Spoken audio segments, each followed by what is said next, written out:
दिल्ली में बीजेपी ने शानदार जीत हासिल की है, इस बात में कोई दो राय नहीं है। दिल्ली की 70 विधानसभा सीटों में से बीजेपी ने 48 सीटों पर जीत हासिल की है। वहीं आम आदमी पार्टी को 22 सीटें मिली हैं।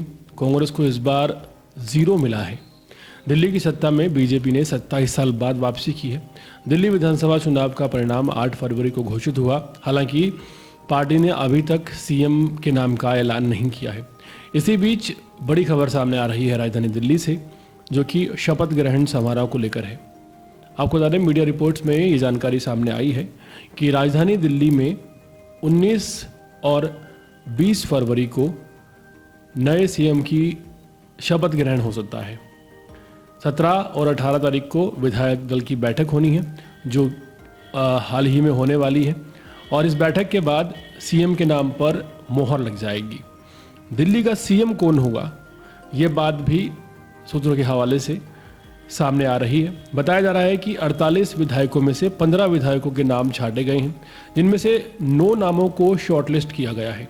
दिल्ली में हाल फिलहाल जिन नामों की चर्चा जोशो खरोश से हो रही है, अगर मुख्यमंत्री के संदर्भ में बात करें तो उन नामों में सबसे पहला नाम परवेश साहिब सिंह वर्मा का है। दूसरा नाम मोहन सिंह बिष्ट का है। तीसरा नाम रेखा गुप्ता का है। चौथा नाम शिखा रॉय का है। विजेंद्र गुप्ता का है। सतीश उपाध्याय जो कि मालवीय नगर से हैं। आशीष सूद जो जनकपुरी से हैं। पवन शर्मा का नाम भी शामिल है। आपको बताते चलें कि दिल्ली विधानसभा सीट से परवेश वर्मा ने जीत हासिल की थी, और परवेश वर्मा ने अरविंद केजरीवाल और संदीप दीक्षित, जो कि कांग्रेस के नेता रहे, उन दोनों को हराया। इसलिए दिल्ली सीएम की रेस में परवेश वर्मा का जो चेहरा है वो सबसे ज़्यादा अहम माना जा रहा है। कयास लगाए जा रहे हैं कि दिल्ली में मुख्यमंत्री पद का जो प्रबल दावेदार है वो परवेश वर्मा ही होंगे। इसी बीच दिल्ली में यमुना की सफाई शुरू हो गई है। आज कुछ तस्वीरें सामने आई जिसमें नज़र आया कि यमुना की सफाई के लिए मशीनें लगा दी गई हैं। हालांकि यमुना की आरती भी कुछ होती हुई नज़र आई, कुछ तस्वीरें, कुछ वीडियोस वायरल हुई, लेकिन यमुना की आरती पहले से ही हो रही है।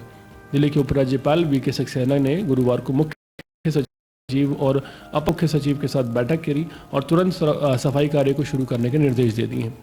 इसके तहत 4 स्तरीय रणनीति अपनाई गई है, जिसके तहत पहले चरण में सबसे पहले यमुना में जो कचरा और गंदगी जमा है उसे हटाया जाएगा, उसे बाहर निकाला जाएगा इन मशीनों के जरिए। उसके बाद दिल्ली से लगे जैसे नजफगढ़ ड्रेन है, सप्लीमेंट्री ड्रेन है, इन और जो बड़े नाले हैं इनकी सफाई शुरू की जाएगी, जिससे यमुना में गंदगी ना जाए। तीसरा जो अहम कदम सरकार उठाने जा रही है वो है मौजूदा सीवेज सिस्टम ट्रीटमेंट प्लान जो है STPS जिसको कहते हैं, उसकी क्षमता और कामकाज की रोज निगरानी होगी, ताकि ये सुनिश्चित किया जा सके कि वो प्रभावी रूप से काम करें और यमुना में गंदगी ना फैले। और चौथा जो प्रभावी कदम है सरकार उठाने जा रही है यमुना की सफाई के लिए, वो है 400 MGD यानी कि 400 मिलियन गैलन प्रतिदिन सीवेज ट्रीटमेंट की कमी को पूरा करने के लिए नए STP और DSTP बनाने के और उनको चालू रखने के लिए योजना बनाई जाएगी। तो दिल्ली में मुख्यमंत्री जल्द ही घोषित होने वाला है। साथ ही साथ यमुना की जो बात की जा रही थी, जिस यमुना पर अरविंद केजरीवाल चुनाव हार गए, जिस यमुना को लेकर कहा गया कि आम आदमी पार्टी को यमुना का श्राप लगा है और तमाम सवाल उठाने शुरू कर दिए थे अभी से विपक्ष ने, उस यमुना की सफाई भी शुरू हो गई है और यमुना की सफाई के लिए तमाम मशीनें सामने आ रही हैं और एक रोड मैप भी तैयार कर लिया गया है। एक तरीका निकाल लिया गया है किस तरह से 3 साल का लक्ष्य लेकर 3 साल में यमुना को पूरी तरह से साफ कर दिया जाएगा। पूरे मामले पर आपकी क्या राय है, कमेंट सेक्शन में जरूर बताएं और इसी तरह के अपडेट्स रहने के लिए देखते रहिए अर्पण न्यूज़। बहुत बहुत शुक्रिया।